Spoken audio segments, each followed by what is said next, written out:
Mafia নেত্রী, mafia Sheikh Hasina কয়েকদিন আগে বলেছে বিএনপির অবস্থা নাকি হেফাজতের মতন হবে।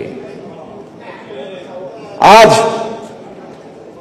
এই মঞ্চে দাঁড়িয়ে আমি কয়েকবার বলেছি যে যেদিন ইনশাল্লাহ বাংলাদেশে জনগণের সরকার প্রতিষ্ঠিত হবে সেই দিন ওই বিডিআর হত্যাকাণ্ডের বিচার হবে।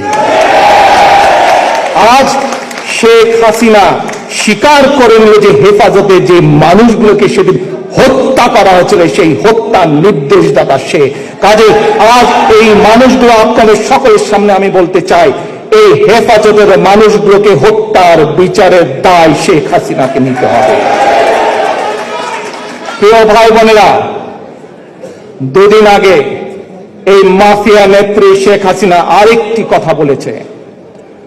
বিএনপির সমাবেশে লাখো মানুষের অংশগ্রহণে যেভাবে মানুষ বিএনপি জাতীয়তাবাদী শক্তির ডাকে রাজপথে নেমে এসেছে, যেভাবে তাদের মসনদ কাঁপা শুরু করেছে, ভয় ভীত হয়ে বলেছে যে বেশি বাড়াবাড়ি করলে বলে খালেদা জিয়াকে আবার জেলে পাঠাবে। প্রিয় ভাই বোনেরা, খালেদা জিয়া আমার মা, আমি তার সন্তান। আজ শেখ হাসিনা যেই কথা বলেছে খালেদা জিয়াকে জেলে পাঠাবে, আজ আপনাদের সামনে এবং সোশ্যাল মিডিয়ার মাধ্যমে যারা সংযুক্ত আছেন প্রতিটি মানুষের কাছে আমি শুধু একটি কথা বলবো, শেখ হাসিনার এই জবাব আমি দেব না।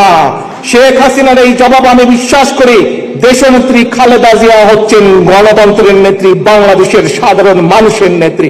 কাজেই হাসিনার এই কথার জবাব বাংলাদেশের মানুষ তাকে দেবে। এই জবাব আমি দেব না, এই জবাব আমি দেব না। খালেদা জিয়া মানুষের নেত্রী, মানুষ এই জবাব দেবে।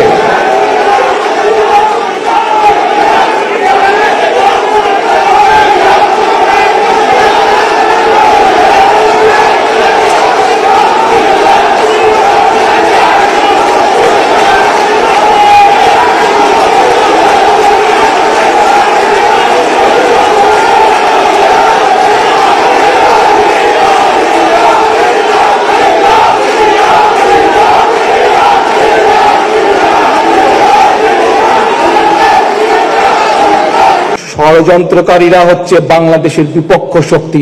আপনাদেরকে মনে রাখতে হবে, সমাবেশ করা মানেই কিন্তু আমাদের লক্ষ্য এখনো হাসিল হয়নি, অ্যাচিভ হয়নি। আমাদের আরো বহু দূর যেতে হবে, আরো বহু ষড়যন্ত্র হবে, বহু বিভ্রান্তি হবে। আপনাদেরকে এর জন্য প্রস্তুত থাকতে হবে বাংলাদেশের জনগণকে নিয়ে। আগামী দিনের যদি নিরপেক্ষ নির্বাচন চান, বাক স্বাধীনতা ফিরে পেতে চান, ভোটের অধিকার ফিরে পেতে চান, তাহলে আর কোনো পথ নেই। একটাই পথ, ফয়সালার একটাই পথ, নিরপেক্ষ ভোট, ভোটের অধিকার আদায়ের ফয়সালার পথ একটাই। আজ জাতীয় বিপ্লব এবং সংহতি দিবসে আমাদের সেই শপথ নিতে হবে, বাংলাদেশের মানুষের ফয়সালা করতে হলে বাংলাদেশের ফয়সালা করতে হবে। আমাদেরকে কি বলতে হবে? বাংলাদেশ যাবে কোন পথে? ফয়সালা হবে রাজপথে। সকলকে রাজপথে ফয়সালার আহ্বান জানিয়ে আজকে আমার বক্তব্য শেষ করছি। আল্লাহ হাফেজ। বাংলাদেশ জিন্দাবাদ, বাংলাদেশ জাতীয়তাবাদী দল জিন্দাবাদ।